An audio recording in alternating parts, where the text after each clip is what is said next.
Apakah kita ingin hidup berkah? Tentu orang-orang yang faham makna berkah akan mengatakan iya.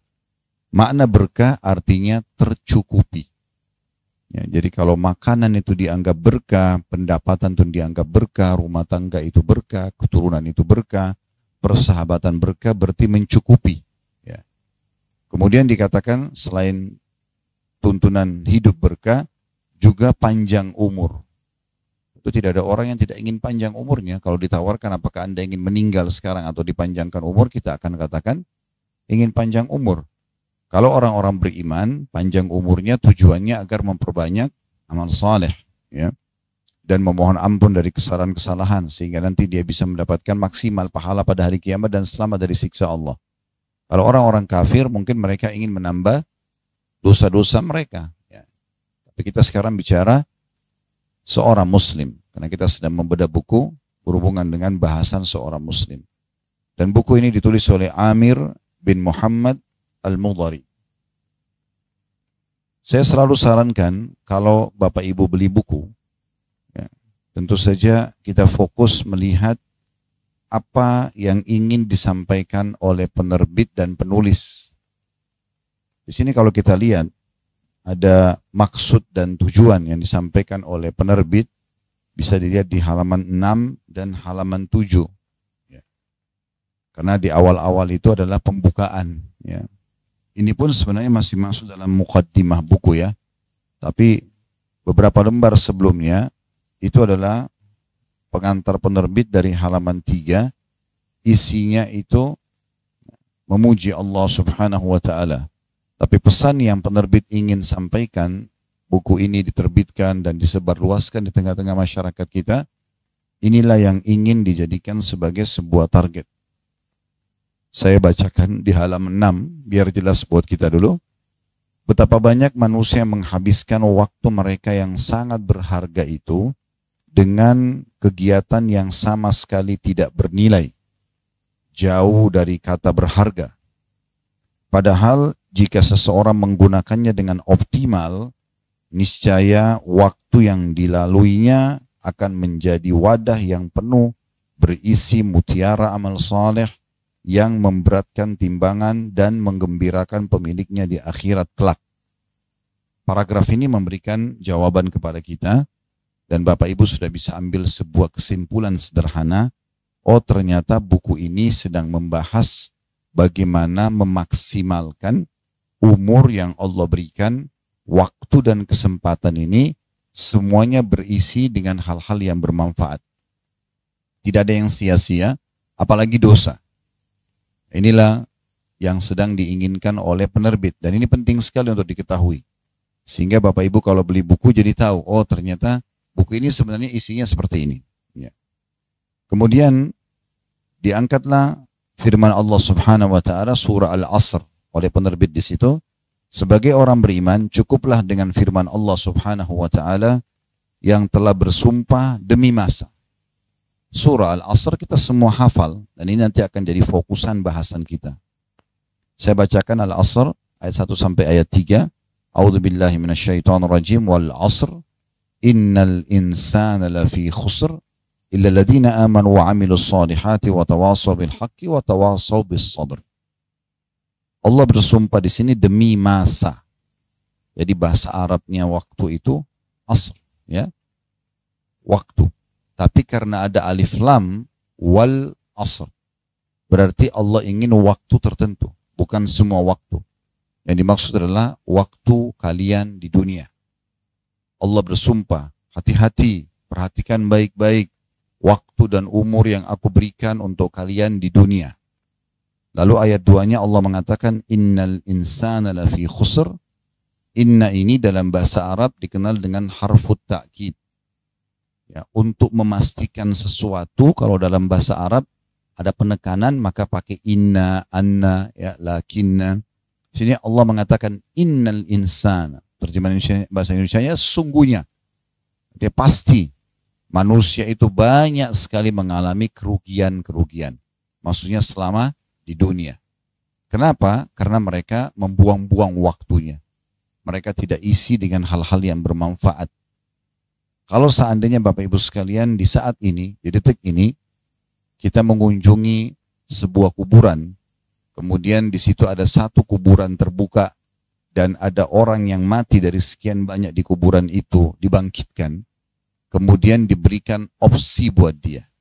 Anda akan dihidupkan kembali, misalnya Allah mengatakan pada dia, Allah akan hidupkan dia kembali hanya setengah jam saja. Kemudian akan kembali masuk lagi di kuburan. Pertanyaan saya, dan tolong Bapak Ibu jawab di hati masing-masing saja. Ya. Kira-kira apa yang akan dia lakukan? Apakah dia akan kembali untuk mengejar makanan favoritnya? Apakah dia akan meeting lagi miliaran rupiah? Apakah dia akan duduk, nonton dan menghabiskan waktunya pada hal-hal yang hanya mengisi waktu saja di dunia? Atau hal-hal yang tidak ada manfaatnya, sendaguro yang berlebihan misalnya? Saya yakin jawabannya kita tahu semua. Saya yakin kalau dia diberikan waktu hanya setengah jam, dia hanya melakukan salah satu dari dua perbuatan. Kalau dua-duanya bisa, tentu dia akan kejar. Yang pertama, dia akan kejar amal soleh yang paling bermanfaat yang dia bisa lakukan. Misalnya dia sholat 2 rakaat misalnya, atau 10 rakaat, atau 20 rakaat yang dia bisa kerjakan dari sholat.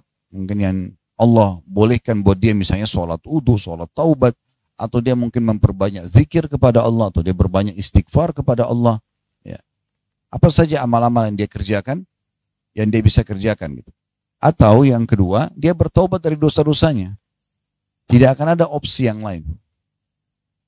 Sama halnya kalau kita misalnya Bapak Ibu sekalian di ruangan ini, tentu kita berharap Allah berikan panjang umur, tapi kita harus sadari satu fakta, semua orang akan meninggal dunia. Saya dan Bapak Ibu sekalian sedang berjalan menuju ke liang lahat masing-masing. Dan kita harus sadari itu.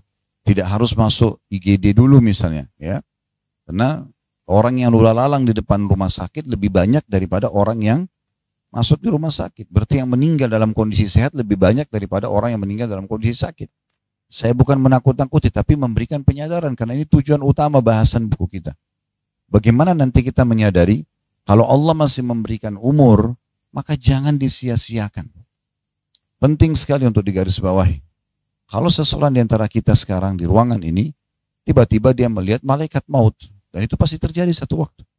Misal saya sebagai contoh, di ujung ruangan saya lihat malaikat maut, Bapak Ibu tidak lihat. Kemudian di saat itu, pada saat roh saya akan dicabut, saya masih diberikan kesempatan 5 menit saja. Setelah 5 menit saya akan cabut roh kamu Khalid. Kira-kira apa yang akan saya lakukan? Saya pasti akan coba mencari, menguras pikiran saya, amal soleh apa yang paling baik sekarang ini, 5 menit. Atau saya segera bertobat, mohon ampun kepada Allah, agar semua dosa saya dimaafkan misalnya. Ini pasti akan dilakukan oleh semua orang, kalau dia sudah lihat malaikat maut. Tapi Bapak Ibu sekalian, yang perlu kita garis bawahi, kita tidak harus tunggu malaikat maut itu seperti tadi keadaannya. Karena mati itu misterius, bisa datang setiap saat. Betapa ruginya orang yang banyak membuang-buang waktunya pada hal-hal yang tidak ada manfaatnya. Di saat kita lagi ada waktu kosong, jangan Bapak Ibu sekalian sibuk membuka handphonenya, cari kontak teman-temannya. Kira-kira siapa yang punya masalah lalu mengatakan curhat aja sama saya. Saya banyak waktu kok. Untuk apa mendengar permasalahan orang lain? Kita sendiri butuh amal soleh. Justru waktu luang itu kita gunakan untuk menambah amal soleh kita. Kita kalau meninggal Bapak Ibu sekalian butuh dengan 1 subhanallah. Kita butuh dengan 1 alhamdulillah. Kita butuh 1 la ilaha illallah. Kita butuh 1 dengan Allahu Akbar. Kita butuh 1 dengan astagfirullah. Kalau itu aja dikasih kesempatan untuk hidup lagi, kita akan lakukan. Kenapa disia-siakan? Lisan seorang muslim hanya keluar kalau bukan yang disyariatkan Allah subhanahu wa ta'ala. Misalnya zikir, berdoa, membaca Quran, ya, memberikan nasihat misalnya. Atau hal yang mubah, tegur sapa, ya, atau berbicara hal yang bermanfaat secara duniawi gitu kan. Ada manfaatnya, bukan hal yang kosong gitu. Apalagi masuk pada perbuatan dosa seperti gosipin orang, fitnah orang lain, yang hanya membuat akan ada konsekuensi hukum yang datang kepada dia. Jadi harus difahami baik-baik. Makanya Allah mengatakan banyak sekali manusia di muka bumi ini, selama di dunia mereka dikasih umur, mereka sia-siakan, rugi. Mereka akan menyesal nanti. Di hari kiamat nanti Bapak Ibu sekalian, ada 3 golongan yang akan menyesal nanti. Yang pertama itu adalah para pelaku dosa, para orang kafir, meninggal dalam keadaan kufur. sebagai orang kafir, orang munafik, orang musyrik yang menyekutukan Allah, ini mereka menyesalnya luar biasa karena nggak bisa selamat lagi. Kalau dalam teori agama kita, konsep wahyu penyampaiannya adalah mereka akan kekal dalam api neraka. Sebagaimana keadaan Abu Lahab, Abu Jahal, Fir'aun, Namrud, dan orang-orang yang tidak asing, kalau yang mempelajari agama Islam akan mendengar nama-nama itu. Ada orang yang kedua, yaitu orang yang banyak buat dosa tapi tidak taubat. Dari bangun tidur sampai tidur lagi dosa terus. Dari dosa ke dosa yang lain. Contoh misalnya dari gosip ke gosip yang lain. Semua kondisi orang lain dicari tahu dan dia sangat bangga kalau mendapatkan informasi tentang kekurangan seseorang. Padahal itu tidak boleh dalam Islam. Ya. Makanya kata Nabi SAW, min husni islamil mar tarku ma la ya'ni. Termasuk ya, kesempurnaan Islam seseorang, dia meninggalkan apa yang tidak bermanfaat buat dia. Kita selalu mau tanya, kalau mau ucapin sesuatu, mau lihat sesuatu, mau dengar sesuatu, mau jamah sesuatu, mau langkah kaki ke tempat, maka harus kita pikirkan, ini bermanfaat atau tidak buat saya. Ini nanti akan bermasalah enggak? Dihisab Allah Subhanahu Wa Taala pada hari kiamat. Kalau kita tidak pikirkan itu Bapak Ibu sekalian, kita main ucapin apa saja, kita main lihat apa saja, kita main dengar apa saja, jamah apa saja, melangkah kaki ke tempat apa saja, mau haram, mau halal, tidak penting buat kita, maka pastikan kalau itu baik, maka akan dapat balasannya. Tapi kalau itu buruk, ada konsekuensi hukuman. Ya. Jadi tidak boleh kita lalai dalam masalah ini. Setiap orang akan bertanggung jawab dengan dirinya sendiri. Lalu Allah mengatakan, setelah Allah mengatakan, demi masa waktu kalian di dunia, banyak manusia dalam kondisi rugi. Illal ladina amanu wa amilus shalihat. Kecuali yang tidak rugi itu adalah orang yang sibuk dengan keimanannya dan amal salehnya. Dari amal saleh ke amal saleh yang lain. Dari zikir ke doa, dari doa ke baca Quran, dari baca Quran ke majelis ilmu. Dari kalaupun harus yang duniawi mubah, nanya kabar orang, nanya tentang prestasinya, oke. Tapi nggak ada celah untuk masuk ke pintu-pintu dosa yang nanti akan ada konsekuensi hukum. Lalu Allah mengatakan, orang yang beriman dan beramal saleh, wa tawassaw bil haqq. Saling berwasiat tentang kebenaran ini, wa tawassaw bis sabr. Dan saling berwasiat agar bersabar melaluinya.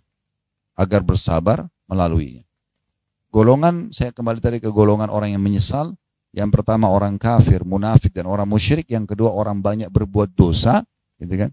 Dia banyak sekali dosanya dan tidak sempat taubat. Dan yang ketiga adalah orang yang di dunia banyak melalaikan kesempatan amal saleh. Dia masuk surga. Sudah dapat nanti balasannya. Tapi dia pada saat itu juga punya penyesalan, tapi sederhana. Penyesalannya adalah, kenapa dulu saya sempat tinggalkan satu sholat malam saya ya, atau satu sholat duha saya. Oh pernah ada kesempatan saya sedekah sama tetangga saya miskin. Oh pernah ada kerabat saya minta tolong, saya nggak tolong. Kenapa dulu ya saya tidak maafkan si fulan. Itu semua penyesalan akan ada. Kenapa? Karena dengan kalau dia lakukan, derajatnya lebih tinggi daripada yang dia dapatkan sekarang. Oleh karena itu peluang-peluang amal soleh nggak boleh disia-siakan. Begitu ada kesempatannya, kerjakan. Ya. Tugas kita kalau ada kesempatan amal soleh, kerjakan. Jangan bermalas-malasan. Dalam hal ibadah, Bapak Ibu harus paksakan. Paksa. Kalau ada kesempatan, kita lagi mau terbangun tengah malam nih. Ada kesempatan sholat malam. Langsung uduk sholat. Bangun. Ada kesempatan untuk mendengarkan, diundang pengajian seperti ini, hadir misalnya. Ada kesempatan orang miskin lagi minta sedekah. Tidak usah negosiasi sama syaitan. Kasih enggak ya? Lalu di syaitan bisikin, mungkin itu orang bohong, mungkin itu orang menipu. Bukan urusan kita negosiasi sama syaitan. Tugas kita orang minta kasih. Dia bohong, dia akan dihukum sama Allah. Kita niatnya ikhlas, kita akan dapat pahalanya. Innamal a'malu binniyat. Sering kami berikan contoh di pengajian, kalau kayak majelis ini ada orang datang membawa satu proposal masjid. Bapak Ibu ini ada proposal masjid 100 juta saya mau bangun. Lalu kita nyumbang semua. Sebulan kemudian kita tahu ternyata dia bohong. Apakah kita rugi? Nggak, jawab. Kita akan diberikan sesuai dengan niat kita. Innamal a'malu binniyat. Allah akan kasih kita pahala bangun masjid walaupun belum dibangun dan dia akan kena hukuman karena dia berdusta dengan perbuatannya. Ya. Oleh karena itu tidak ada waktu ya bagi seorang muslim untuk menyanyiakan waktunya. Ya. Apalagi orang kalau sudah lewat dari masa balik yang cukup jauh. Ya, saya yakin mungkin di sini terutama Bapak Ibu yang hadir mungkin sudah ada yang sepuh. Itu sudah luar biasa Allah banyak kasih kesempatan umur. Jangan lagi disia-siakan. Ada satu kisah unik dari Hasan Basri rahimahullah. Beliau pernah kedatangan seorang yang sudah 60 tahun. Lalu dia berkata, orang itu mengatakan, ditanya sama Hasan Basri, umur Anda berapa? Dia bilang, umur saya 60 tahun. Kata Hasan Basri, kalau begitu sudah 60 tahun Anda menuju ke Tuhan Anda dan sebentar lagi Anda akan sampai. Orang itu kaget. Lalu dia mengatakan, inna lillahi wa inna ilaihi raji'un. Kami milik Allah, kami akan kembali kepada Allah. Di Indonesia sedikit saya perbaikin. Keyakinan kita ucapin ini kalau ada kematian saja ya. Padahal dalam Islam kita ucapkan ini setiap kita merasa ada musibah atau ujian. Ya. Sampai para salafus soleh, orang-orang soleh sebelum kita itu kalau jalan kakinya kesentuh batu, inna lillahi wa inna raji'un. Mau keluar rumah, tiba-tiba cuaca berubah dan dia tidak bisa keluar. Inna lillahi wa inna raji'un. Mau keluar, pakaiannya belum siap. Misalnya, inna lillahi wa inna raji'un. Itu memang dibaca begitu. Ya.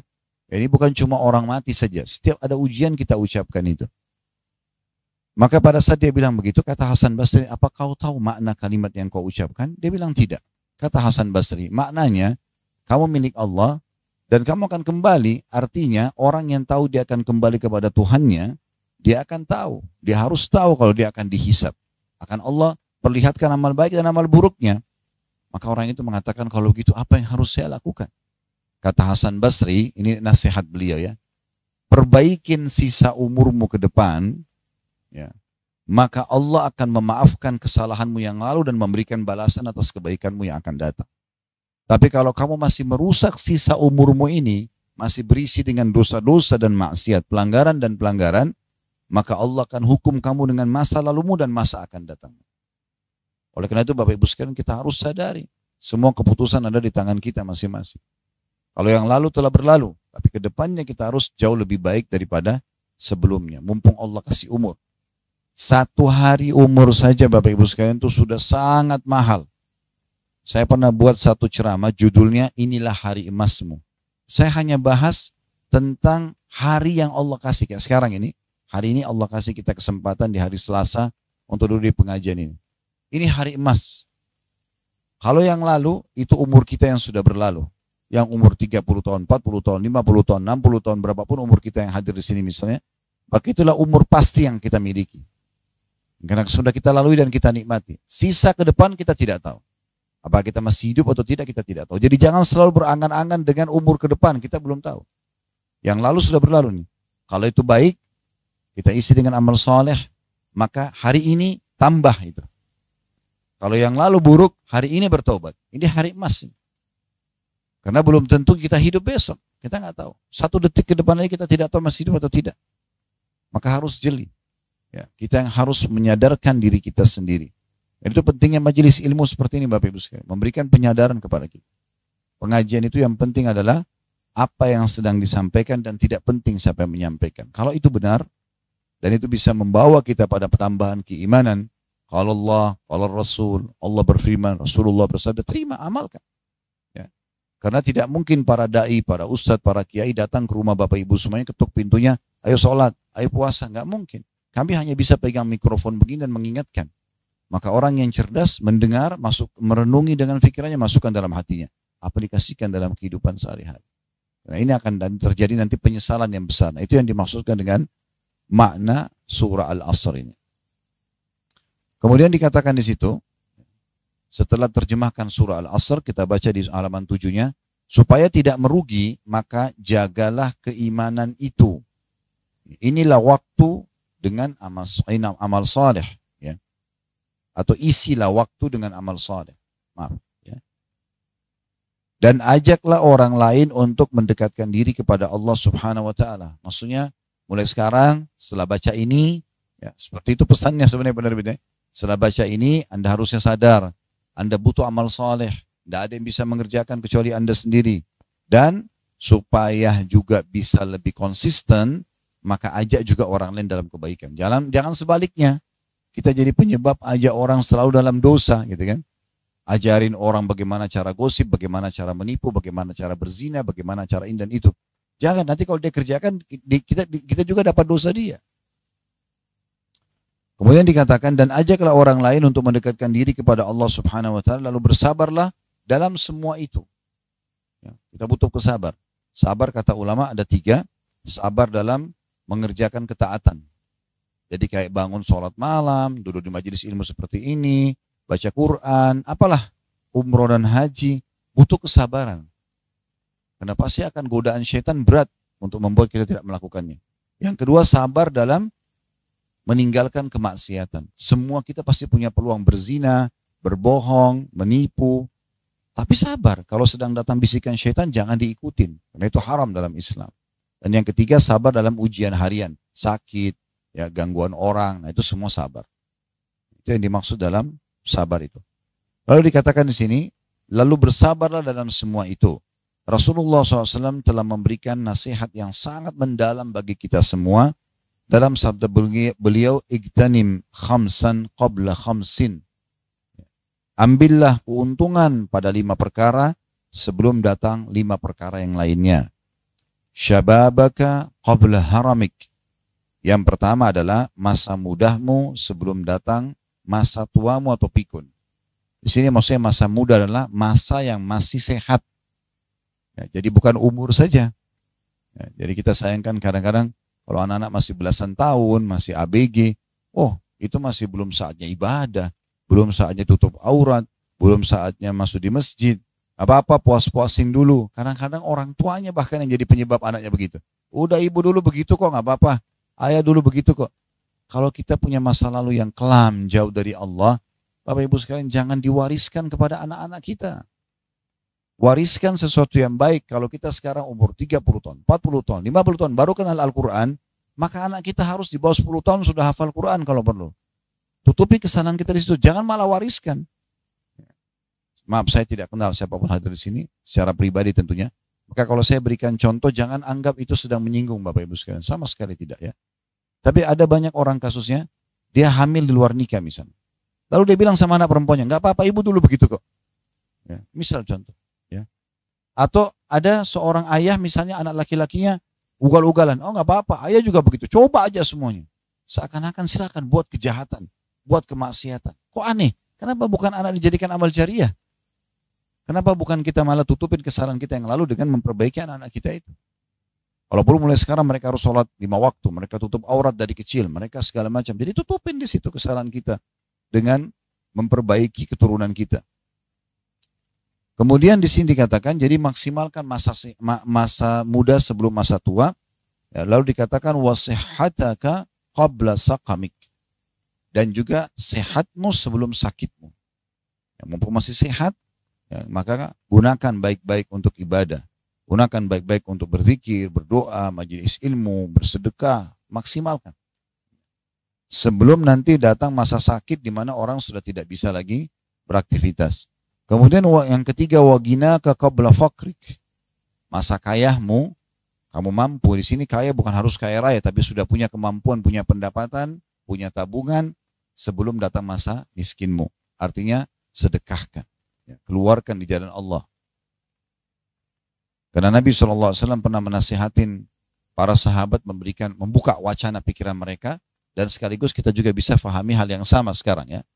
Kata Nabi SAW, siapa di antara kalian yang lebih suka mengelola hartanya sendiri atau dikelola oleh ahli warisnya? Maka kata para sahabat, tentu kami lebih suka mengelola harta kami sendiri ya Rasul.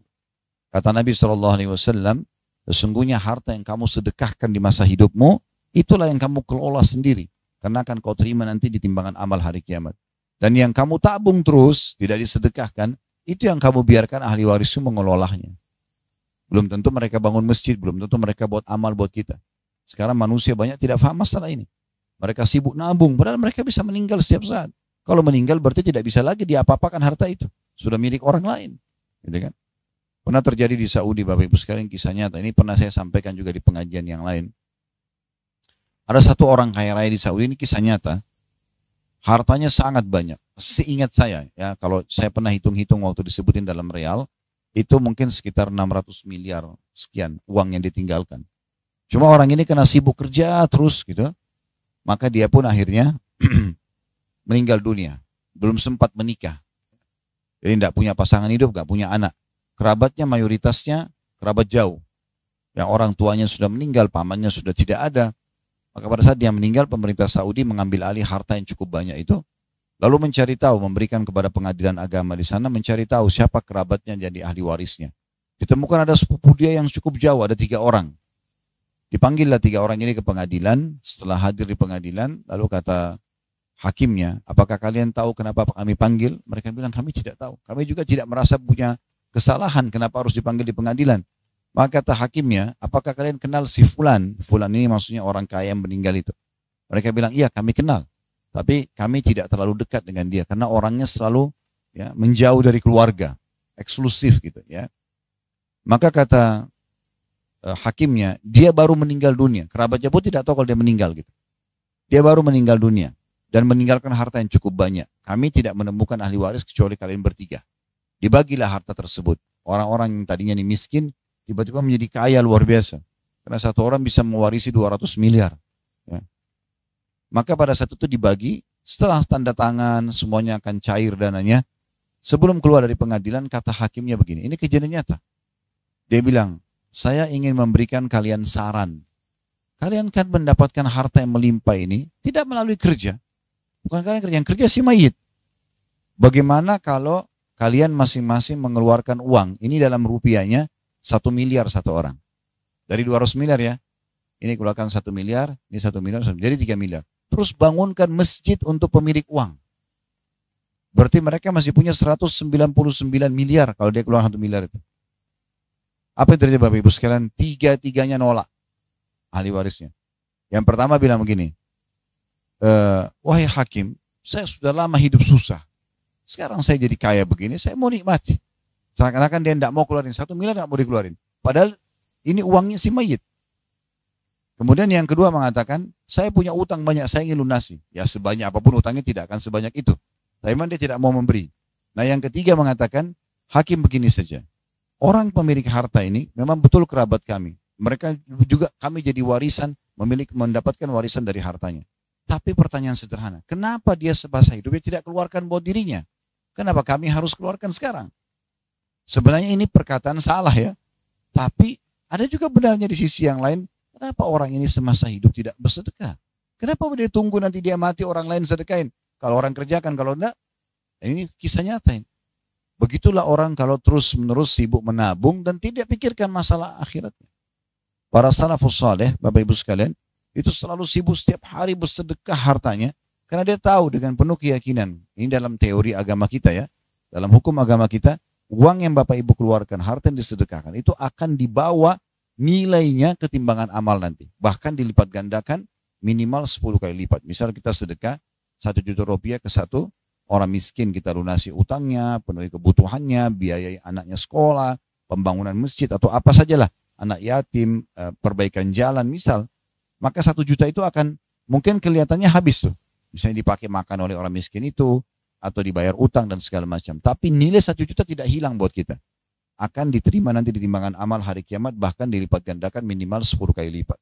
Karena Allah subhanahu wa ta'ala berfirman dalam Al-Quran, man ja'a bil hasanati falahu asyru amsalihha. Siapa yang melakukan satu kebaikan akan diberikan kepadanya 10 kali lipat dari balasannya. Orang yang cerdas seperti itu. Makanya kata Nabi SAW, cepat raih itu masa kayamu sebelum masa miskin. Ya. Kemudian juga yang keempat dikatakan, wa faragaka qabla syughlik. Waktu lowongmu sebelum kamu tersibukkan. Jadi ada waktu lowong di rumah banyak, itu justru pakai maksimal. Berzikir aja paling tidak. Ucapkan zikir, istighfar. Baca subhanallah, alhamdulillah, wa la ilaha illallah, Allah akbar. Baca la hawla wa la quwata illa billah. Baca ayat Al-Quran. Berapa lembar yang bisa kita dapatkan. Gitu kan? Atau kita mungkin keluar rumah, silaturahim keluarga. Bantu orang susah. Ya. Majelis ilmu yang kita hadiri, semua yang bermanfaat. Dari manfaat yang lain. Harus maksimalkan sebelum nanti kita tersibukkan dengan hal-hal yang tidak bisa membuat kita untuk melakukan kebaikan tersebut. Mungkin dengan terjadinya gempa bumi, terjadinya kebangkrutan dalam usaha, terjadinya tadi sakit yang tiba-tiba stroke misalnya, tidak bisa buat apa-apa. Nah itu jangan sampai datang itu. Dan yang terakhir, wahayataka qabla mautik, dan hidupmu sebelum matimu. Nah, ini sudah kita tadi panjang lebar sebenarnya menjelaskan tentang bagaimana hidup ini harus dimaksimalkan. Sampai seorang salafus saleh, teman-teman sekalian, itu pernah lihat ada anak-anak muda duduk di pinggir jalan, ngobrol, omong kosong. Lalu beliau lewat, lalu beliau mengatakan, andai saja waktu itu bisa dibeli, saya akan beli waktu itu dari anak-anak muda ini. Daripada mereka buang-buang percuma waktunya, lebih baik saya beli waktunya untuk saya pakai kalau bisa ditambah. Memang Allah sudah batasi waktu kita masing-masing. Ya. Kemudian penerbit mengatakan bagaimana cara mengoptimalkan pemanfaatan waktu yang sesuai dengan bimbingan Nabi SAW. Dapatkah seseorang yang hanya berumur 60 tahun meraih amal soleh yang setara dengan seseorang yang beribadah 1000 tahun? Atau bahkan lebih dari itu? Bisa nggak umur kita cuma 60 tapi kita dapat pahala 1000 tahun? Maka itu beliau tanya ya dalam ini, apa kiat-kiat yang harus dipraktekkan oleh umat Islam agar umur mereka berkah? Maksudnya umurnya cuma sekian tapi pahalanya malah banyak. Bagaimana teladan dari Rasulullah SAW, para sahabat dan para kaum salafus saleh dalam mengoptimalkan dan mengisi kehidupan di dunia ini dengan baik dan benar? Jadi supaya kita tahu bagaimana Nabi Muhammad SAW, bagaimana para sahabat ya memaksimalkan waktu mereka sehingga sisa umur ini semuanya berisi hal yang mencontohi mereka, hal-hal yang bermanfaat. Lalu kata penerbit, jika pertanyaan-pertanyaan seputar itu terus-menerus ada dalam benak Anda, maka untuk mendapatkan jawabannya, silakan menelah buku ini. Semoga penyesalan kita di akhirat nanti tidak akan terlalu besar. Sebab orang beriman pun akan menyesal mengapa semasa di dunia tidak beramal lebih banyak lagi. Jadi kita sudah rajin aja beramal, itu masih ada penyesalan nanti hari kiamat. Kenapa dulu ya ada orang yang saya tolak? Kenapa dulu ya ada sholat malam yang saya kerjakan tadi ya? Kenapa dulu ya waktu orang tua saya masih hidup saya tidak maksimalin berkhidmat dengan beliau misalnya ya?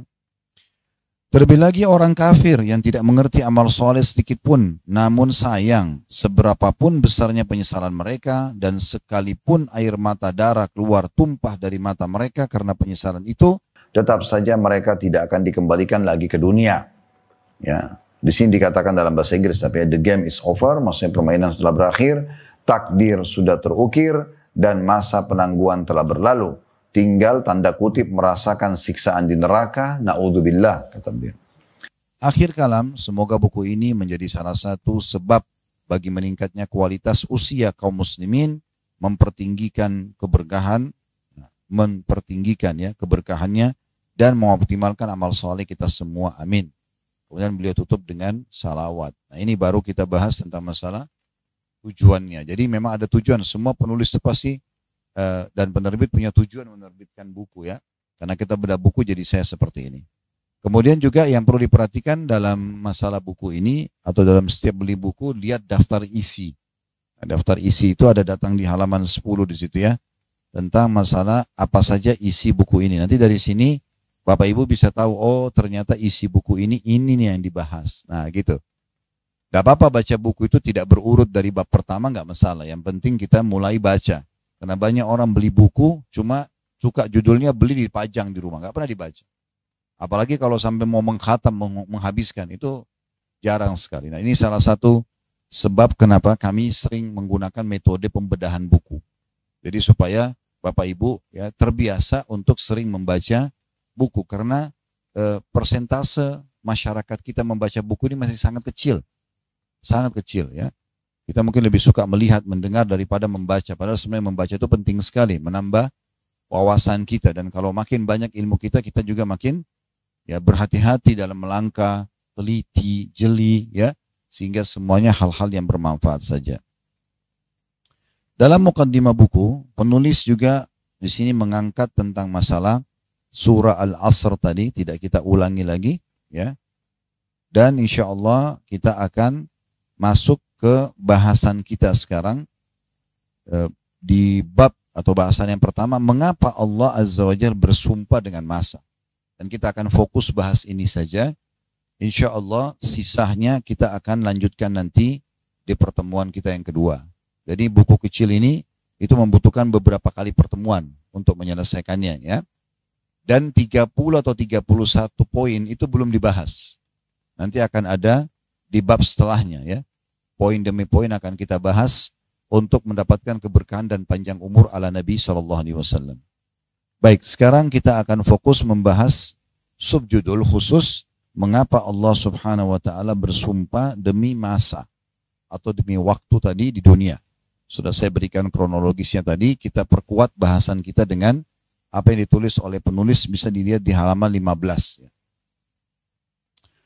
Kata penulis, Rabb kita bersumpah dengan waktu-waktu ini agar kita mengetahui nilainya dan agar kita memeliharanya, serta kita tidak mempergunakan waktu itu kecuali untuk kebaikan.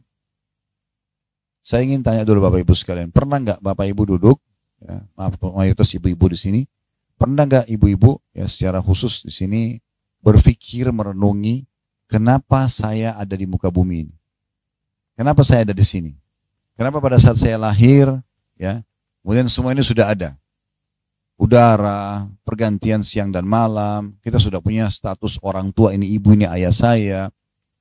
Lalu kemudian kita diurus oleh ibu kita dari kecil, ya, diganti popoknya, maaf, dimandikan, segala macam. Ayah kita banting tulang cari rezeki untuk menyekolahkan kita, memberikan nafkah, pakaian, makanan, tempat tinggal, mainan, dan segala macam.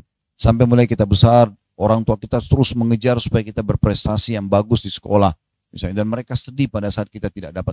Kenapa ini semua? Ada apa ini? Kenapa saya ada di sini? Kenapa? Apa sebenarnya tujuan utama dari semua ini? Nah, ini kita harus paham, ini pondasi dasar dalam bahasan kita ya. Pondasi dasar. Jadi Bapak Ibu sekalian bisa dibuka dalam surah Az-Zariyat, surah nomor 51 ayat 56 ya. Kalau bisa buka Al-Quran di aplikasi handphonenya bagus ya. Itulah yang Allah sebutkan tentang tujuan kita ada di sini, di muka bumi ini. Kenapa kita lahir, untuk apa, waktu ini ada semua fasilitas ini semua, ada air, api, pergantian siang malam, segala jenis makanan, ada orang tua kita yang mengurus kita. Surah Az-Zariyat surah nomor 51 ya, ayat 56. Ya, bunyinya itu wa ma khalaqtul jinna wal insa illa liya'budun. Potongan ayat itu ya, itu jadi saksi bahasan kita. Kata Allah, aku tidak menciptakan kalian wahai manusia, ya, kecuali untuk jin dan manusia ini, kecuali untuk beribadah, mengabdi. Jadi jawabannya adalah, kalau Bapak Ibu tanya saya, Ustaz, apa memang saya diciptakan di sini untuk sholat? Iya, memang itu tujuannya. Untuk zikir, iya. Untuk doa, iya. Untuk sedekah, iya. Bakti orang tua, iya. Semua kebaikan yang Allah perintahkan, memang itu tujuan kita diciptakan. Dan kita dilarang untuk melakukan pelanggaran-pelanggaran. Bohong, menipu, membunuh, menggunjing, memfitnah, memukul, apalah semua ya. Itu nggak boleh. Memang itu tujuannya. Jangan Bapak Ibu keluar dari tujuan utama itu. Itu realnya itu. Kita memang diciptakan di sini, ini lahir di sini untuk itu. Memang untuk sholat, untuk tutup aurat, untuk belajar begini, majelis ilmu, untuk zikir, memang itu tujuannya. Jangan isi dengan selain tujuan itu. Kalau yang lain duduk ngobrol sama teman, janjian di sana sini, itu hanya sampingan. Jangan ini yang menjadi tujuan utama. Banyak orang ngobrol, lupa sholat. Dia lupakan tujuan utama dia hidup itu. Dia pergi kepada hal-hal yang bukan tujuan utama dia. Apalagi kalau sampai melakukan perbuatan dosa, wa na'udzubillah, itu akan lebih jauh lagi dari relnya. Jadi kembali ke rel yang benar nih. Tujuan kita diciptakan, jin dan manusia memang untuk mengabdi kepada Allah. Memang untuk tahu mana yang halal kita nikmati, mana yang diperintahkan kita kerjakan, wajib ataupun sunnah. Mana yang dilarang, haram atau makruh dijauhi. Memang untuk itu kita hidup. Jangan keluar dari itu. Itu jadikan pedoman hidup, ajarkan kepada siapapun yang kita kenal, memang itu tujuan kita hidup. Sehingga kita tujuannya tercapai tujuan itu dengan mengenal Allah, mempelajari agama, kita terapkan dalam kehidupan kita. Dan orang yang mengabdi kepada Allah ini pasti jadi orang baik. Pasti. Karena semua yang Allah perintahkan baik. Ya, jujur, amanah, tanggung jawab, bakti sama orang tua, jenguk orang sakit, bantu orang susah. Semuanya baik-baik. Dan semua ada janjinya. Akan dapat ini, akan dapat itu misalnya. Ya. Dan semua yang dilarang dalam agama, bohong, menipu, membunuh, mencuri, apalah, ganggu orang lain, semua itu buruk, dilarang dalam agama. Jadi kalau orang kembali kepada rel yang benar, tujuan dia diciptakan, dia pasti jadi orang baik. Pasti. Gak mungkin tidak. Karena semua yang diperintahkan baik, yang dilarang semuanya buruk. Maka dia selalu jujur dan dia tidak bohong. Dia selalu amanah, dia tidak akan berkhianat. Memang begitu. Dia akan selalu membantu orang, dia tidak mengganggu orang. Nah seperti itu orang kalau kembali kepada rel yang benar. Jadi ini Bapak Ibu sekalian, ya, paragraf pertama dari halaman 15 tadi. Saya ulangi ya. Jadi Rabb kita bersumpah dengan waktu-waktu ini agar kita mengetahui nilainya. dan agar kita memeliharanya. Dan ada tujuan kita diciptakan. Serta kita tidak mempergunakan waktu itu kecuali untuk kebaikan. Karena tujuan kita memang diciptakan untuk itu. Usia yang Anda jalani ini, wahai hamba Allah, atau wahai hamba, adalah ladang, maksudnya hamba Allah di sini, adalah ladang yang kelak akan Anda petik hasilnya di negeri akhirat sana. Jika Anda memahaminya dengan kebaikan, jika Anda menanaminya dengan kebaikan dan amal saleh, maka Anda akan memetik buahnya berupa kebahagiaan dan keberuntungan. Serta Anda dengan izin Allah masuk di antara orang-orang yang diseru di negeri akhirat. Ya, nanti di akhirat kita akan dengarkan ayat ini sebagaimana Bapak Ibu dengar sekarang dari saya bacakan. Surah Al-Haqqah ayat 24. Kulu washrabu hani'an bima aslaftum fil ayyamil khaliyah. Sekarang makan dan minumlah di surga ini dengan sedap, disebabkan amal yang telah kamu kerjakan pada hari-hari yang telah lalu. Di akhirat orang meninggal akan begitu. Siapa di antara kita Bapak Ibu sekalian yang bisa menjamin dirinya tidak meninggal? Nggak mungkin. Ada orang yang lebih gagah, lebih cantik, lebih pintar, lebih kaya sebelumnya sudah meninggal. Semuanya akan menuju ke Allah Subhanahu wa taala. Beruntunglah orang yang tahu bocoran ini, lalu diikutin sama dia. Oh, ternyata saya ini diciptakan untuk ini loh. Lalu kemudian dia sibuk dengan amal saleh dan dia hati-hati sekali supaya di akhirat dia bisa selamat. Itu beruntung sekali orang seperti itu. Luar biasa. Kalau Bapak Ibu bisa renungin apa yang saya bahasakan dan dicerna dengan pikiran dan dirundung dengan hati lalu diaplikasikan ini, ibu dan bapak akan dapat keberuntungan. Dunia akhirat, dunia akan bahagia punya panduan hidup dan juga di akhirat akan selamat. Rugi sekali orang kalau tidak paham masalah ini. Di dunia ini cukup banyak miniatur yang kita bisa pahami tentang masalah akhirat. Semua kenikmatan, Bapak Ibu pernah makan makanan enak, pernah minum yang enak, pernah tidur yang nyaman, pernah pakai baju yang bagus, pernah gembira, itu semua miniaturnya surga. Itu cuma kecil dibandingkan akhirat nanti sana. Makanya kata Nabi SAW, perbedaan dunia sama akhirat dari sisi nikmat, ya, seperti jari telunjuk yang dicelupkan di lautan lalu diangkat. Lihatlah berapa banyak air di jari telunjuk itu. Tidak ada bekasnya. Ditiup angin pun jadi kering kembali jari telunjuk kita. Lautan yang luas itu seperti negeri akhirat. Begitu juga dengan hukuman-hukuman. Kita pernah keselio sakit, kita pernah diganggu orang, kita pernah jatuh, kita pernah apa saja yang Bapak Ibu pernah rasa tidak suka, itu miniaturnya siksaan neraka. Dan di sana akan lebih berat daripada itu semuanya. Oleh karena itu hati-hati, harus jeli dan sadar, jangan terus lalai. Nah itu yang dimaksudkan di sini. Jadi apa yang kita isi umur kita sekarang di dunia, itu akan kita petik hasilnya di akhirat. Cuma memang ada satu bonus Bapak Ibu sekalian yang saya harapkan kita semua jangan sia-siakan. Kalau saya melihat ini kartu VIP dari Allah. Taubat dan istighfar. Kalau masa lalu kita itu pernah berisi dengan dosa-dosa, sekarang mumpung hidup, istighfar dan taubat. Ya Allah, maafkan semuanya. Bersihkan semua dosaku. Ganti dengan pahala. Mudahkan aku panjang umur di atas ketaatanmu. Segera sebelum menyesal. Itu tiket VIP luar biasa. Bayangkan Bapak Ibu sekalian kalau Allah tidak buka pintu taubat. Nggak ada taubat, nggak ada maaf bagi orang berlaku dosa. Maka tetap akan dibarter, ditimbang nanti amal buruk, amal baiknya. Itu bahaya sekali. Karena kan kita tidak pernah tahu kadar amal itu berapa. Kadar dosa itu berapa. Bisa saja dengan berbeda sedikit saja, amal buruk lebih banyak kita masuk neraka dulu. Wa na'udzubillah. Tapi Allah masih kasih kita dengan satu bonus. Ya. Bahkan di hari Senin dan Kamis, kata Nabi SAW, di hari Senin dan Kamis, Allah Subhanahu wa taala memaafkan semua orang mukmin yang tidak menyekutukan sesuatu ya dengannya. Maksudnya tidak berbuat syirik kepada Allah. Kecuali orang yang dua orang sedang bertengkar. Maka kata Allah kepada para malaikat, tundalah pengampunan mereka berdua sampai mereka baikan. Sampai 3 kali diulangi itu. Ya. Jadi Allah berikan kesempatan. Kita bisa istighfar, kita bisa taubat. Ya, kalau dosa-dosa kecil, semua amal saleh bisa membersihkannya. Wudu, sedekah, haji majlis seperti ini, umrah dan haji membersihkan dosa-dosa. Kalau dosa besar kita harus taubat nasuha, kata Imam Nawawi dengan 3 syaratnya ya. Yang pertama, kita meninggalkan dosa itu seketika, lagi zina, lagi bohong, lagi riba, berhenti. Yang kedua, sesali. Yang ketiga, janji sama Allah tidak mengulangi, maka akan dibersihkan. Ya. Maka harus hati-hati sekali. Ya. Saya ulangi, usia yang Anda jalani ini, wahai hamba, adalah ladang yang kelak akan Anda petik hasilnya di negeri akhirat. Jika Anda menanaminya dengan kebaikan dan amal saleh, maka akan Anda memetik buahnya berupa kebahagiaan dan keberuntungan, serta Anda dengan izin Allah termasuk orang-orang yang telah akan mendengarkan nanti di akhirat diserukan ayat ini makan dan minumlah dengan sedap, maksudnya di surga, disebabkan amal yang telah kamu kerjakan pada hari-hari yang lalu, maksudnya di dunia. Dalam surah Al-Haqqah ayat 24. Sebaliknya, kata penulis, jika Anda menyia-nyiakannya dengan hal-hal yang melalaikan dan menanaminya dengan kemaksiatan dan pelanggaran, maka Anda akan menyesal pada hari di mana penyesalan tidak akan berguna sama sekali. Dan Anda akan berangan-angan sekiranya bisa dikembalikan ke dunia lagi pada hari kiamat nanti. Allah berfirman, وَهُمْ يَسْتَرِخُونَ فِيهَا رَبَّنَا أَخْرِجْنَا نَعْمَلْ صَالِحًا غَيْرَ الَّذِي كُنَّا نَعْمَلْ. Allah sebutkan dalam surah Fatir ayat 37. Bunyinya, dan mereka nanti di neraka teriak-teriak.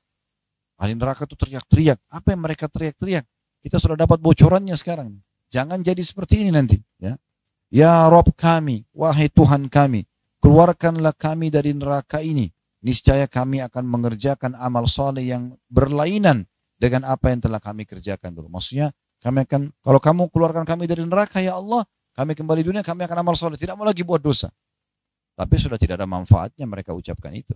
Di saat itu penyesalan sudah tidak berguna lagi. Jadi jangan sampai kita mendengarkan ini nanti. Perkataan yang mengatakan pada saat teriak-teriak di neraka tidak akan berguna lagi kita untuk menyesal pada saat itu.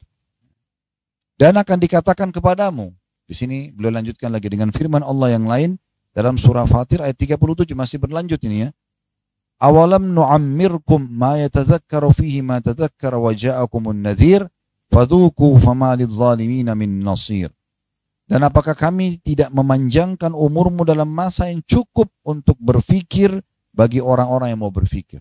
Bukankah aku sudah kasih engkau umur, kata Allah, 40 tahun, 50 tahun, 60 tahun, 70 tahun. Sudah banyak aku kasih umur. Ya sudah cukup untuk berfikir. Dan apakah tidak datang kepadamu pemberi peringatan? Ya, tolong Bapak Ibu perhatikan ya tulisan itu. Terjemahan ayat An-Nadhir bahasa Arabnya. Pemberi peringatan. Ini kata ulama tafsir. Pemberi peringatan bisa bermakna uban yang tumbuh di kepala. Siapa di antara kita lewat 30-40 tahun tidak beruban? Nah uban itu sudah peringatan, kamu akan mati loh. Hati-hati. Ada yang mengatakan tafsirnya adalah seseorang yang memiliki teman yang sudah meninggal atau tetangga atau kerabat yang meninggal. Peringatan buat dia juga bisa tetap meninggal. Ada juga yang mengatakan lahirnya anak-anak. Berarti sudah menandakan tanda-tanda kematian kita. Karena sudah ada generasi yang akan menggantikan kita. Begitu terus ya. Itu namanya peringatan telah sampai kepadamu. Maka rasakanlah azab kami dan tidak ada bagi orang-orang yang zalim seorang penolong pun. Jadi hati-hati, ini peringatan yang sangat tegas dari Allah Subhanahu wa ta'ala. Sekali lagi Bapak Ibu sekalian, nanti penyesalan akan datang di akhir. Sayang sekali. Tidak ada manfaatnya lagi pada saat itu. Ustaz, berarti kalau begitu mulai sekarang kami nggak bisa ketawa Ustaz. Kami nggak bisa senyum. Kami nggak bisa kumpul sama teman-teman. Bisa. Siapa yang bilang nggak bisa? Tapi yang diomongin yang baik-baik. Kumpul itu dalam hal amal saleh.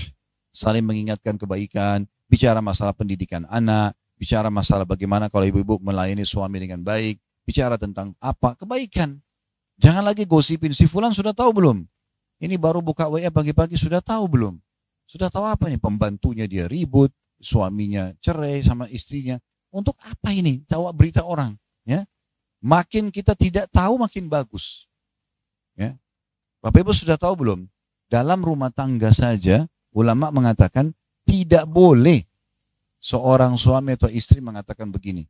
Ya, saya tidak mau berhubungan biologi sama kamu kalau kau tidak cerita pernah nggak kau berzina. Nggak boleh tanya itu. Nggak boleh tanya. Nggak usah tanya. Kalau dia bilang iya, saya sudah zina 1000 kali. Gimana? Kan jadi sakit hati dia. Gak usah nanya. Kalau depan mata kita lihat dia buat salah, Allah buka depan mata. Bukan kita sengaja nyari-nyari kesalahan. Allah buka depan mata kita. Si anak, si pasangan, si teman, partner bisnis. Dia buat kesalahan, kita ingatkan. Ini gak boleh, haram dalam agama. Di situ tugas kita mengingatkan. Kalau kita tidak tahu, jangan korek-korek. Jangan ambil tugasnya malaikat. Gak usah. Cek handphone, cari tahu. Ini benar gak? Untuk apa? Ada tugas, ada malaikat. Gratis nih bodyguard ini. Ya, yang selalu awasi di mana saja dia safar, di mana apa saja dia kerjakan. Kalau saya Bapak Ibu sekalian menggunakan sistem yang banyak orang lakukan sekarang, maka saya tidak bisa tenang. Saya kan tidak tahu istri saya ngomong sama siapa di rumah. Dia buat apa sekarang, saya tidak tahu. Kalau saya selalu ikut was-was, ini susah. Selalu cek CCTV, selalu cari tahu ini, selalu itu. Kan habis umur untuk itu. Kapan zikirnya? Kapan doanya? Kapan majelis ilmunya? Kapan kita kembangkan ide-ide prestasi kita? Kan gitu. Udah nggak usah. Yang depan mata nampak, kita tegur kalau itu salah. Kalau benar kita dukung. Selesai. Kita bertugas, saya sebagai suami, ibu-ibu sebagai istri, misalnya kakak sebagai kakak, adik sebagai adik, teman sebagai teman. Hanya sampai ajal datang. Selesai. Selebihnya masing-masing bertanggung jawab di hadapan Allah Subhanahu wa ta'ala. Jangan habiskan pada hal yang tidak ada manfaatnya. Nanti akan datang penyesalan-penyesalan, naudzubillah, pada hari kiamat nanti. Hati-hati sekali. Ya, hati-hati sekali. Baik, saya juga mau kuatkan ini bahasan kita sebelum kita pindah ke halaman setelahnya. Tolong Bapak Ibu buka surah nomor 23, surah Al-Mu'minun, ayatnya 99.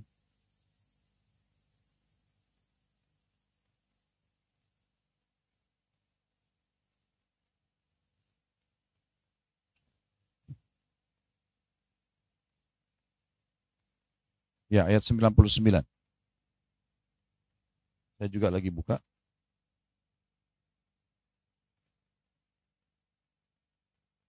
Sudah dibuka? Saya baca ya, bisa dilihat ya. Ini tentang Allah juga mirip tadi dengan surah Fatir yang kita bahas di sini. Allah menggambarkan tentang bagaimana nanti orang-orang yang kafir, orang yang banyak sekali pelanggarannya tidak sempat taubat, kalau mati bagaimana. Ini Allah sudah bilang, ini 1400 tahun yang lalu ayatnya turun. Allah bilang, hatta idza jaa ahadahumul mautu qala rabbirji'un. Demikianlah keadaan orang-orang kafir itu hingga apabila datang kematian pada seseorang dari mereka, barulah mereka mengatakan pada saat lihat malaikat maut, ya Tuhanku, kembalikanlah aku ke dunia. Untuk apa? Cari restoran favoritnya lagi, kumpul sama temannya, biologi sama pasangannya? Enggak. Coba perhatikan, apa yang akan mereka bilang nanti kalau malaikat maut datang? Ayat 100-nya, la'alli a'malu salihan fima tarakt. Kalla innaha kalimatun huwa qailuha wa min waraihim barzakhun ila yaumi yub'atsun. Agar aku berbuat amal saleh. Di saat itu kita kalau mau mati nanti Bapak Ibu sekalian melihat malaikat maut, kita berharap apa aja amal saleh bisa kita, zikir kah, doa kah, istighfar, sedekah, apa saja. Jadi dia berharap itu. Agar aku beramal saleh terhadap apa yang telah aku tinggalkan. Lalu Allah bilang apa? Sekali-kali tidak. Maksudnya tidak mungkin. Sesungguhnya itu hanya perkataan yang diucapkan saja. Gak bisa. Nolak kematian gak bisa. Mau sehat, mau sakit, mau muda, mau tua, malaikat maut kalau datang ajalnya detik itu mati di situ. Bagaimanapun keadaannya. Dan di hadapan mereka ada barzakh. Terjemah sini dindingnya. Maksudnya kehidupan alam barzakh di kuburan. Sampai mereka dibangkitkan nanti. Akan hidup di kuburan. Kalau dia orang beriman maka taman dari taman surga. Kalau orang kafir atau orang banyak dosanya, lubang dari lubang neraka, disiksa. Ayat 101-nya, فَإِذَا نُفِخَ فِي الصُّورِ فَلَا أَنْصَابَ بَيْنَهُمْ يَوْمَئِذٍ وَلَا يَتَسَاءَلُونَ. Apabila nanti sangkakala ditiup, hari kebangkitan, hari kiamat, maka tidak ada lagi pertalian nasab di antara mereka pada hari itu.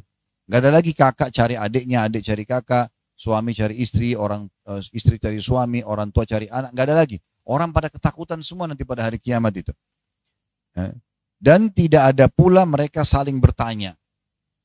Istri takut ketemu suaminya. Jangan sampai nanti ada kesalahan dulu saya tidak sempat minta.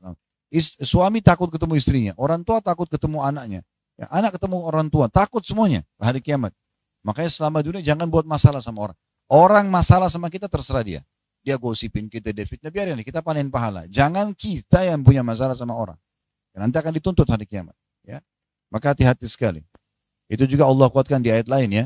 Yauma yafirru mar'u min akhi, pada hari kiamat orang lari dari saudaranya, wa ummihi wa abi, dari ibunya dan ayahnya, wa sahibati wa bani, dari pasangan hidup dan anak-anaknya, likulli imri'in yauma idzin sya'nun yughni. Pada hari itu orang memikirkan dirinya masing-masing di hari kiamat, di hari kebangkitan itu. Di itu hari kiamat Allah gambarkan 102-nya. Faman thaqulat mawazinu faulaika humul muflihun. Barang siapa yang berat timbangan kebaikannya di hari kiamat itu, maka mereka itulah orang-orang yang dapat keberuntungan. Untung itu, selamat. Ingat Bapak Ibu sekalian, di dunia ini kepemilikan kita sementara. Kalau Bapak Ibu sekarang punya rumah atas nama Bapak Ibu sekalian, mau kendaraan atas nama kita, tabungan sekarang atas nama kita. Sementara kalau kita mati, pindah jadi hak miliknya orang lain. Tidak ada. Kapan itu abadi di surga nanti? Sekali kita punya istana itu selamanya. Makanya kalau Bapak Ibu baca surga selalu diikuti dengan kalimat khalidina fiha. Kekal di dalamnya, kekal di dalamnya. Sekali kita miliki istana itu selamanya. Sekali kita miliki pembantu itu selamanya. Sekali kita miliki paket itu selamanya. Ya. Di dunia ini sebentar. Oleh karena itu beruntung orang yang membawa dunianya ini ke akhiratnya. Supaya dia selalu mendapatkan balasan yang baik. 103-nya, وَمَنْ خَفَّتْ مَوَازِينُ فَأُولَٰئِكَ الَّذِينَ خَسِرُوا أَنفُسَهُمْ فِي جَهَنَّمَ خَالِدُونَ. Dan barang siapa yang ringan timbangan amal baiknya, maksudnya dosanya lebih banyak, maka mereka itulah orang-orang yang merugikan dirinya sendiri. Mereka kekal dalam neraka Jahannam. Ya, disiksa. Orang yang menganggap neraka sudah sering saya dengar. Baik, Bapak Ibu mau punya gambaran begini. Coba ambil satu korek gas kecil yang biasa orang pakai. Ya, itu kemudian kita nyalakan dan kita taruh jempol kita di atasnya. Berapa detik aja? 10 detik. Panas nggak? Kalau 1 menit bisa matang tangan kita, bisa luka bakar. Itu butuh operasi. Bagaimana kalau seluruh tubuh kita ini dibakar? Pernah rasa demam yang tinggi misalnya 40, mungkin kita semua pernah rasakan gitu kan. Saya pun pernah rasakan itu panasnya luar biasa gitu. Tidur nggak bisa, makan nggak enak, interaksi sama orang nggak enak, itu luar biasa. Itu baru panas begitu saja. Bagaimana kalau api yang membakar? Dan di neraka itu nggak ada istirahat ya. Di dunia ini orang kalau buat kriminal di penjara, masih ada waktu dia mandi, masih ada waktu dia makan, masih ada waktu dia istirahat, sesekali dihukum. Tapi kalau di akhirat nggak bisa. Per detiknya. Perhatikan 104-nya. Ini ayat demi ayat ini. Bukan saya bicara. Allah itu pesan kepada kita. Talfahu ujuhahumun naru wa hum fiha kalihun. Ahli neraka itu nanti muka mereka dibakar oleh api neraka. Dan mereka dalam neraka itu, dan mereka di dalam neraka dalam keadaan cacat. Ini dalam cacat ini ada dalam hadis Nabi SAW. Beliau mengatakan, nanti karena panasnya neraka sampai bibir atasnya penghuni neraka itu bisa dilipat ke kepalanya. Dan bibir bawahnya meleleh sampai ke perutnya. Itu namanya cacat. Mereka cacat. Ini Nabi SAW bilang itu. Tafsir daripada Al-Mu'minun 104 ini. Lalu 105-nya Allah berfirman kepada ahli neraka. Jangan dengar ini di akhirat. Di sini cukup. Kita harusnya mengejar surga yang abadi. Gitu kan? Kenikmatan luar biasa. Gitu. Allah mengatakan pada ahli neraka, alam takun ayati tutla alaikum fakuntum biha tukadzibun. Bukankah ayat-ayatku, kayaknya besar kata ganti Allah, telah dibacakan kepadamu sekalian. Seperti Bapak Ibu dengar hari ini siang ini ayat yang saya bacakan. Ini sudah sampai di kuping kita nih. Allah bilang, bukankah sudah sampai? Bukankah ayatku telah dibacakan kepadamu sekalian? Tapi kamu selalu mendustakannya, nganggap remeh. Apa sih neraka? Apa sih peringatan? Ustadz ngomong apa tadi itu? Selalu dianggap remeh. Pengajian demi pengajian berlalu begitu saja, tidak ada manfaatnya. Subhanallah. Tidak mengubah diri menjadi lebih baik. Ya. Dan ingat nanti kalau kita mulai berubah menjadi orang lebih taat, lebih saleh dan salihah, tidak usah peduli dengan perkataan manusia. Banyak orang terpengaruh dengan lisan manusia. Ini lisan ini pendek, begini aja, pendek. Ya. Oh kamu alim ya sekarang, tiba-tiba berubah lagi. Kamu so alim, biarin aja orang ngomong apa. Ya saya takut dibakar di neraka. Saya takut nanti saya dihukum sama Allah. Kalau dia mau silakan dia, jangan saya. Nah gitu loh. Jangan selalu dengan lisan orang akhirnya kita jadi berubah semuanya. Kita jadi tidak soleh lagi, tidak soleh lagi. Jangan. Karena masing-masing akan bertanggung jawab. Semua orang teman-teman sekalian yang dekat sama kita ini maksimal akan menunggu di atas kuburan kita setengah jam. Maksimal. Nggak akan lebih. Ibu-ibu pasti sayang sama anak-anaknya. Sekarang kalau anaknya meninggal, mau tidur di kuburan sama-sama anak, nggak bakal. Pulang pasti. Sunnatullah itu peraturan Allah. Nangis ia sedih, tapi habis itu ditinggal. Tidur di rumah. Anak di kuburan, nggak mungkin masuk mau dikubur sama-sama. Nggak mungkin. Itu ibu sama anak. Jelas orang yang paling mencintai dan saling mencintai ibu sama anak itu di muka bumi. Maka begitu kan. Apalagi kalau cuma teman yang selalu bilang, nggak usah lah, nggak apa-apa, biar aja, lakukan aja, nanti gampang taubat. Ini orang bodoh kalau mau ikutin orang seperti ini. Dia enak ngomong. Pada saat kita meninggal, dia cuma setengah jam, dia nangis, dia pergi. Aktivitas lagi. Selesai. Makanya hati-hati ini, kita harus jeli sekali. Apa perkataan ahli neraka nanti? Ini harus kita renungi sama-sama ini. Ya, jadikan cambuk buat hidup kita ini. 106-nya. Qalu. Mereka berkata, para ahli neraka itu. Rabbana ghalabat alaina shiqwatuna wa kunna qauman dhalin. Ya Tuhan kami, dulu kami melanggar itu karena kami telah dikuasai oleh kejahatan kami dan adalah kami termasuk orang-orang yang sesat. Baru mereka akui, iya dulu sih kena ikutin hawa nafsu, iya sih kena dulu tergoda teman. Tapi apa manfaatnya? Gak ada. Perhatikan, Allah gambarkan terus ini ya. 107-nya mereka minta, mereka sekarang akuin, ya Allah memang dulu kami salah, kami dulu lalai, kami bikin menyesal-nyesal. Mereka mengatakan 107, Rabbana akhrijna minha fa in udna fa inna zalimun. Ya Tuhan kami, karena kami sudah sadari kalau itu salah, keluarkan kami dari neraka ini dan kembalikan kami ke dunia. Maka jika kami masih juga kembali pada kekafiran dan dosa-dosa, sungguh kami benar-benar orang zalim. Apa bermanfaat? Apakah Allah masih kasih kesempatan? Tidak. 108-nya Allah mengatakan, qala khsa'u fiha wa la tukallimun. Allah berfirman, tinggallah dengan hina di dalamnya dan jangan kamu berbicara dengan aku. Sifat Allah, sedikit kita jelaskan dulu ayat 108 ini. Sifat Allah itu Bapak Ibu sekalian yang sering kita baca dalam sholat kita, dalam surah Al-Fatihah, ayat 3-nya, Ar-Rahmanu Ar-Rahim. Zat yang maha penyayang, maha pengasih. Sampai kata Nabi SAW, Allah itu ya menyiapkan 99 kasih sayang. Salah satunya Allah turunkan di muka bumi ini. Dan diantaranya induk hewan yang pada saat melahirkan, misalnya kuda melahirkan anak, dia tidak injak bayinya. Allah siapkan 99 nanti di akhirat. Allah sayang sama hambanya. Allah tidak ingin kita masuk dalam neraka. Tetapi kalau sudah masuk ke neraka karena banyaknya pelanggarannya, maka Allah akan bilang ini, tinggal di dalamnya dalam kondisi terhina dan jangan berbicara dengan aku. Di situ sifat Allah yang lain, syadidul iqab. Allah maha berat siksaannya. Karena Allah sudah benci sama orang yang terus saja mau melanggar. Kita kalau kerja di satu perusahaan teman-teman sekalian, ya, terus kita melanggar aja terus. Telat datang, tidak kerjakan pekerjaan, selalu ganggu teman. Apa yang terjadi? Dihukum kan? Nah begitu juga orang kalau di dunia ini sama Allah SWT, pasti dihukum. Nggak mungkin tidak.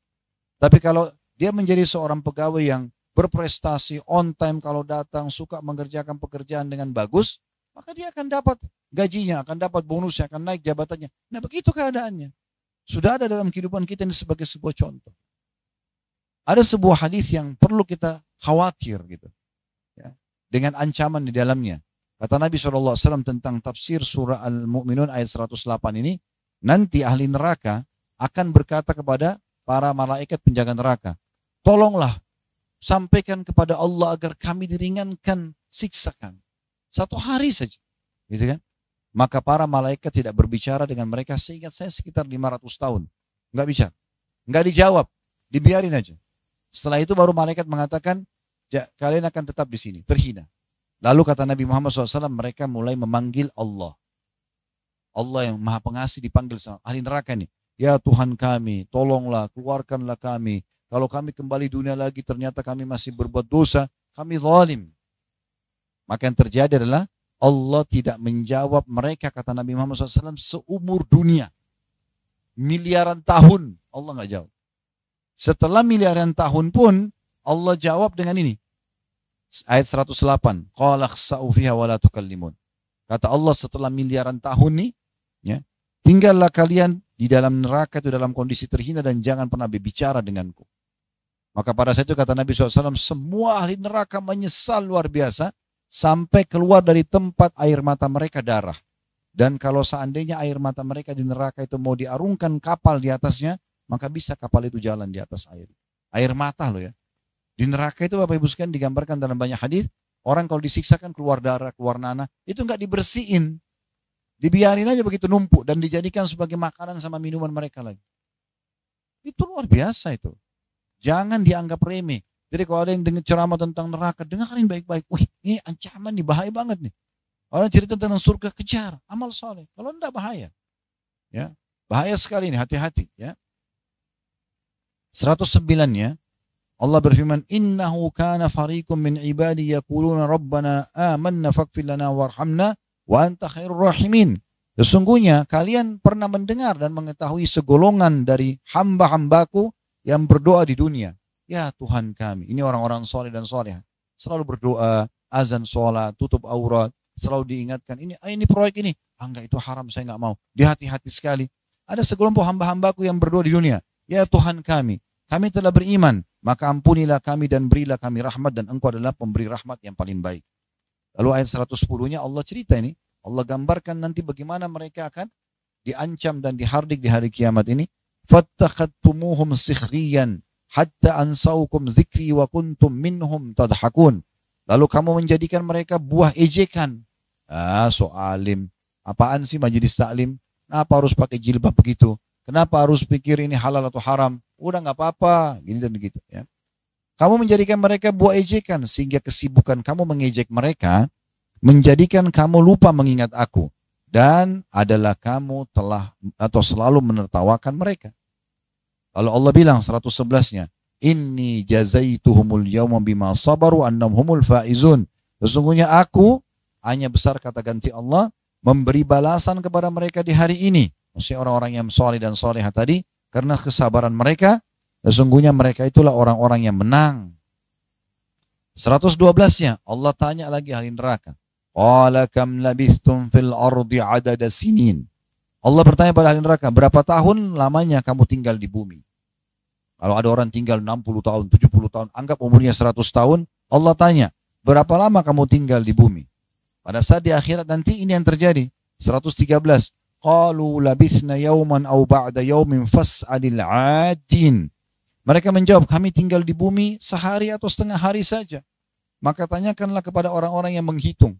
Jadi begini Bapak Ibu sekalian, rasionalnya ayat 100 ya 13 ini, pernah nggak Bapak Ibu ketemu sama teman SD dulu? Saya ketemu ya. Sekarang umurnya misalnya 40-50 tahun. Itu kalau kita lagi ngobrol, ingat gak dulu di kelas itu? Kita kayak baru kemarin kan? Benar nggak? Atau mungkin kita ketemu 10 tahun yang lalu, kita pernah sama-sama apalah safar kemana. Ingat gak dulu itu? Kita ingat seperti baru hari itu saja.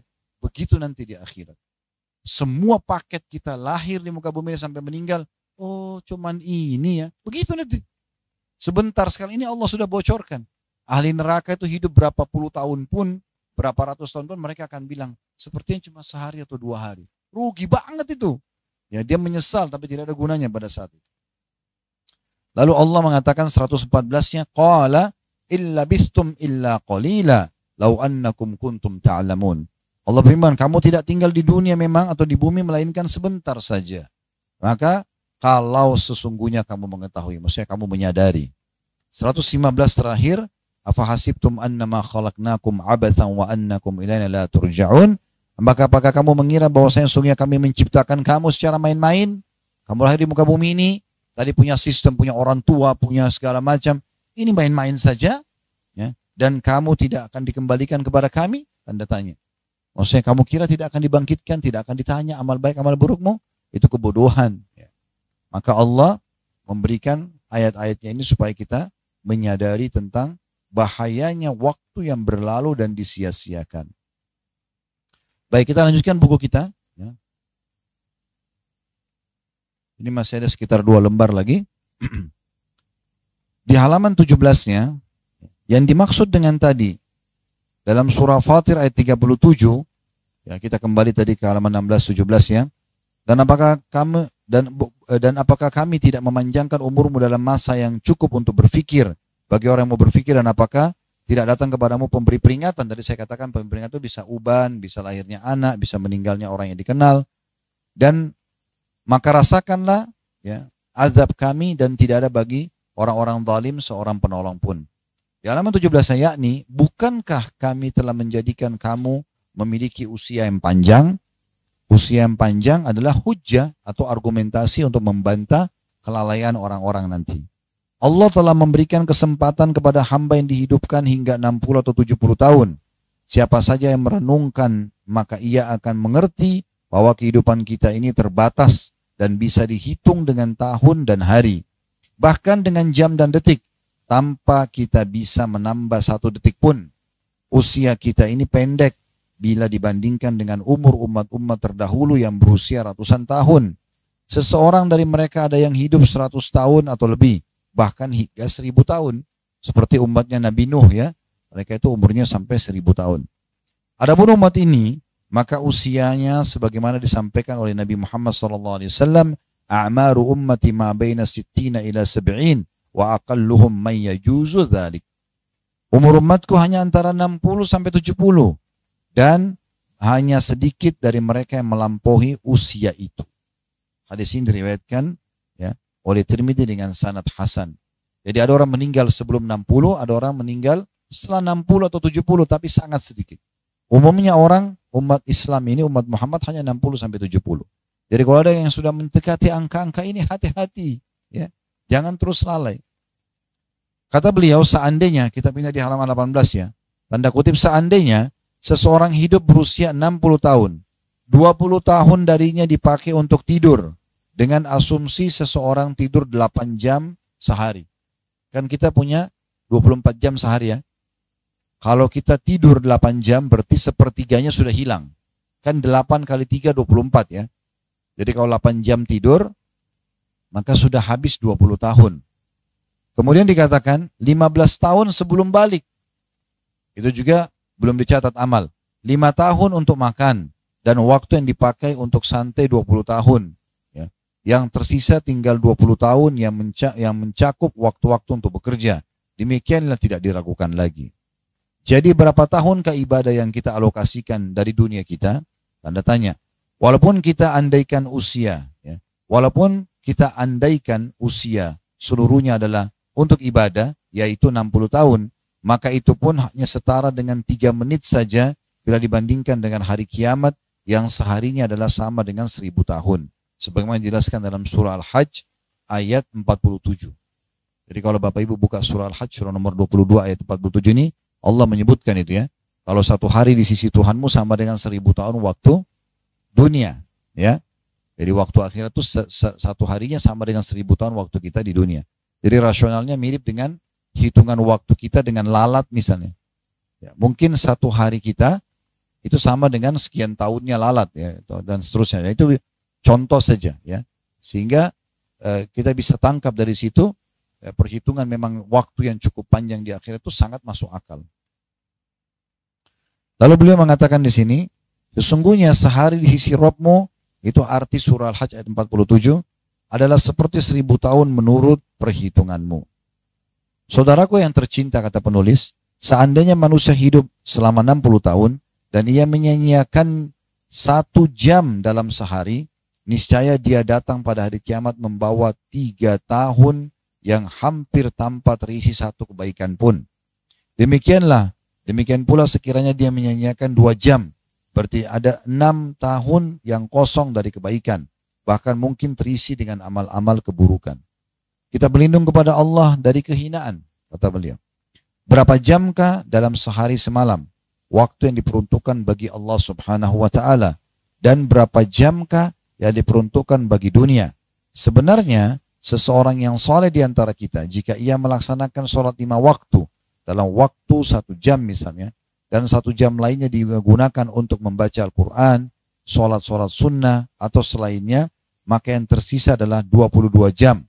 Waktu yang cukup lama itulah yang hilang setiap harinya untuk komunikasi, bepergian, kunjungan, pertemuan, pesta, menyimak informasi, bekerja, makan, minum, tidur, istirahat, dan bercengkrama. Sampai sini saya mau jelaskan dulu. Pernah dengar istilah mubah ya? Ya, berarti mubah itu kalau dalam ilmu fikih kita, kalau dikerjakan tidak berdosa, ditinggalkan, kalau dikerjakan tidak berpahala, ditinggalkan tidak berdosa. Contohnya makan, minum, tidur, mandi. Ini mubah nama hukumnya. Tapi dalam Islam, Bapak Ibu bisa mengubah sesuatu yang mubah menjadi sunnah.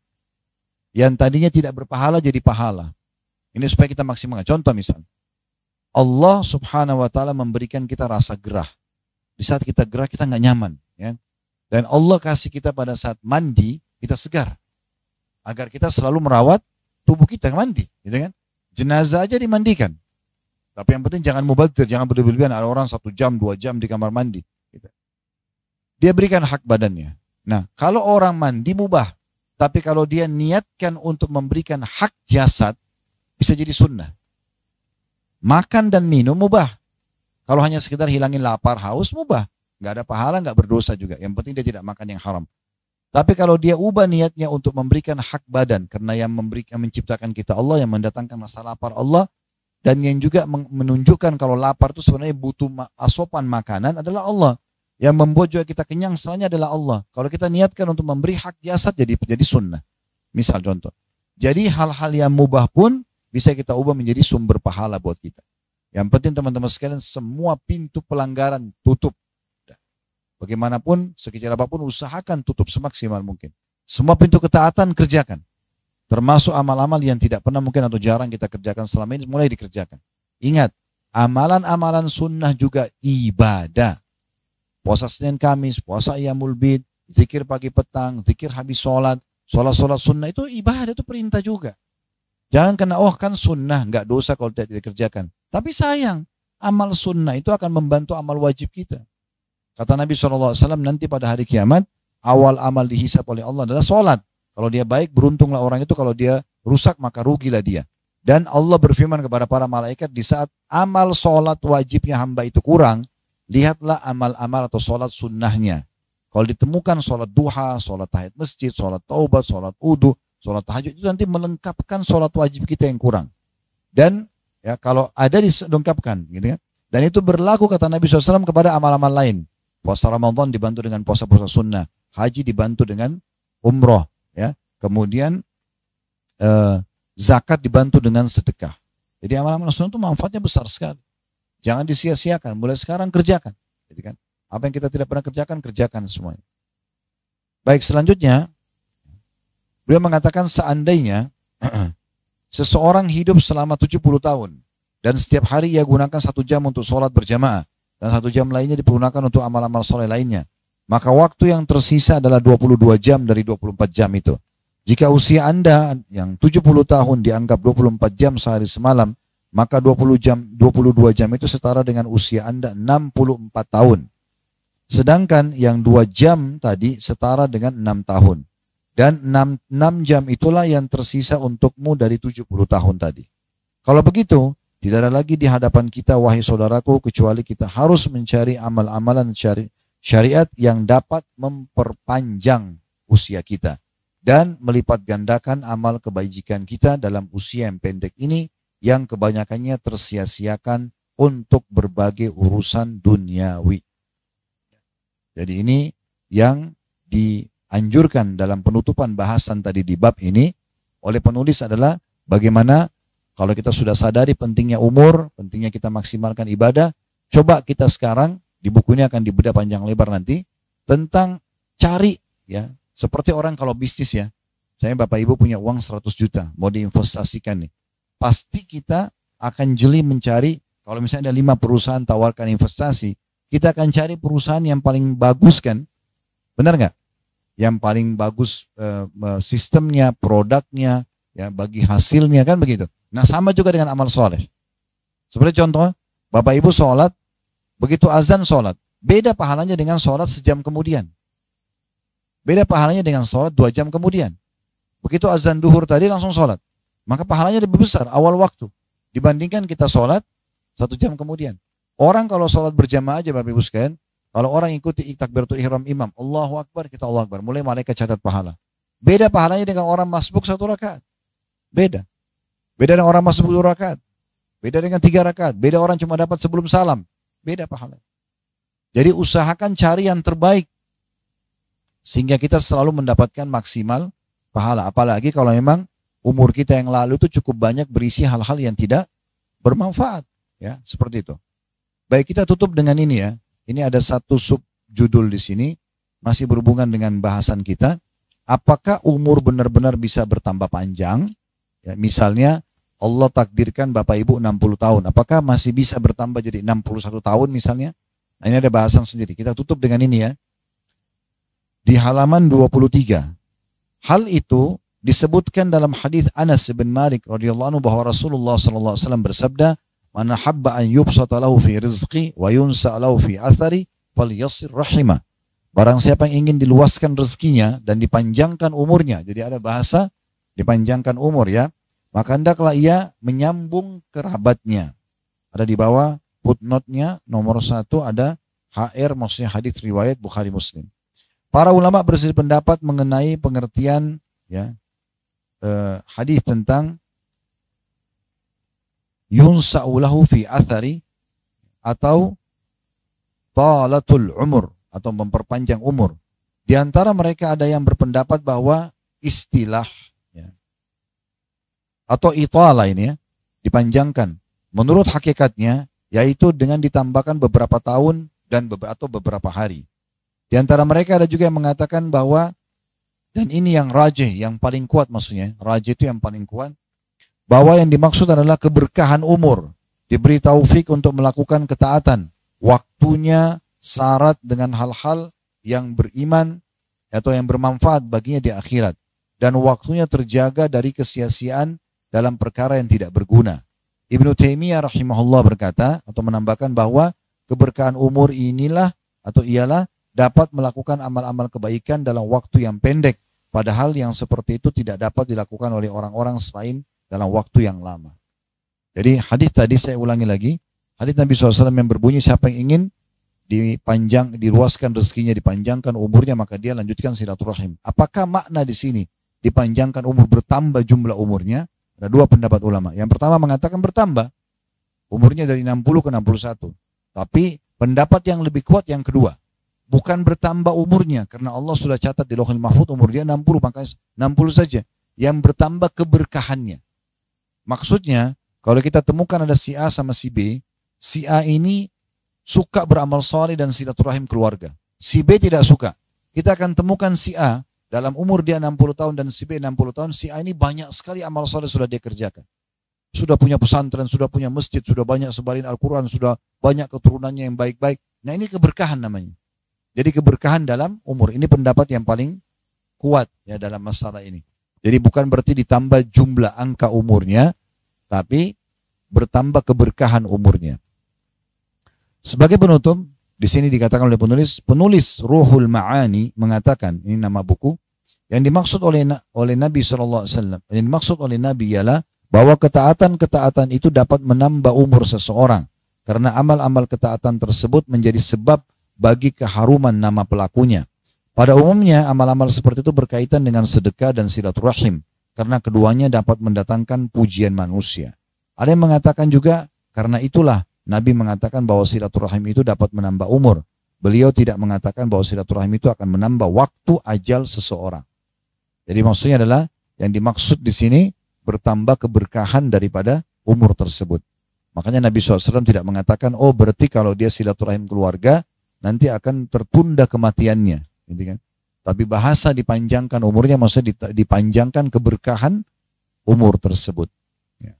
Baik, ini penutupan bahasan kita. Insya Allah ke depannya kita akan masuk di halaman 27. Kita akan mulai bahas ya, poin demi poin tentang amalan-amalan yang dapat memanjangkan umur. Nanti Bapak Ibu kalau mau baca di rumah boleh, nggak masalah. Tapi nanti kita akan bedah poin demi poin ya. Pertemuan demi pertemuan kita akan bahas satu persatu tentang poin-poin amalan-amalan yang bisa mendatangkan keberkahan dalam hidup kita. Insya Allah nanti ke depannya kita akan lanjutkan ke tema selanjutnya. Kalau ada benar dari Allah, kalau ada salah dari saya mohon dimaafkan.